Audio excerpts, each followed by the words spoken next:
Hi guys, and welcome back. For today's DIY, I will be showing you guys how to recreate these birch logs that seem to be in style. So without further ado, let's get started. Starting off, you will need a pool noodle, and I got this one from Dollar Tree. And I will be using a ruler and cutting it to the size of the ruler, and then just eyeballing it from there and just using the rest of the noodle, and not really picky about the sizes, so I'm just gonna go ahead and cut them to my liking. And then once that was done, I am going in with some tape, and I am just trying to be messy about it. I don't want it to be neat, for the reason being that I'm trying to make it look like it has some texture to it. And once I am done taping it, the little areas that I didn't really get that well, I'm going in and adding more tape.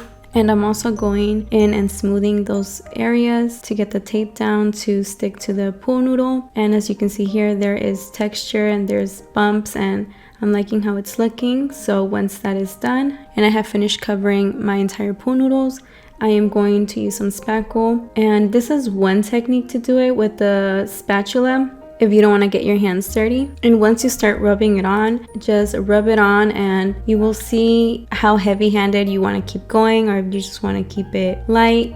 It's really up to your preference, but in my case, I went in kind of heavy-handed, and I did go with a thick consistency, a thick layer. And I did do it one time. I didn't really have to go back in and do several layers. I did it one time with one coat, and that was enough for me. And another way you can also do it is with your hands, and I prefer using my hands because it just gave me more control of where I wanted it to be placed and how I wanted it to look when it came to the texture.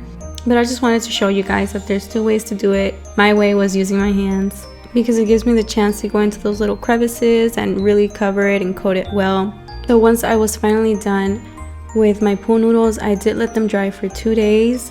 And once again, I did get ahead of myself, but before you add the spackle, you do want to do the ends of the pool noodle with some cardboard and hot glue it, as you can see here. And once you do that, then just coat the entire pool noodle with the spackle. Saves you more time. But as you can see here, I'm just hot gluing the ends, the cardboard to the ends of the pool noodle, and going back in with my spackle and adding that. And for that, I just let that dry for a day, and that was good enough. And then I proceeded to just paint it. And for the paint tones, I did go in with 3 different colors because I was trying to go for that natural, very authentic look for the logs.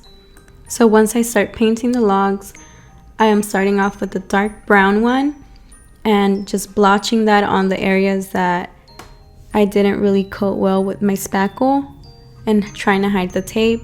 So I'm just going heavy-handed with the paint and just adding that, distressing it. And then I'm going in with my gray, and I'm just going back and forth, playing around and seeing how I like it. And I am totally satisfied with how these came out looking, and I hope you guys do too. Let me know in the comments below what you think about it or what I could have done different. And don't forget to like this video, guys, and subscribe to my channel. That way you can stay up to date with my videos. But until then, guys,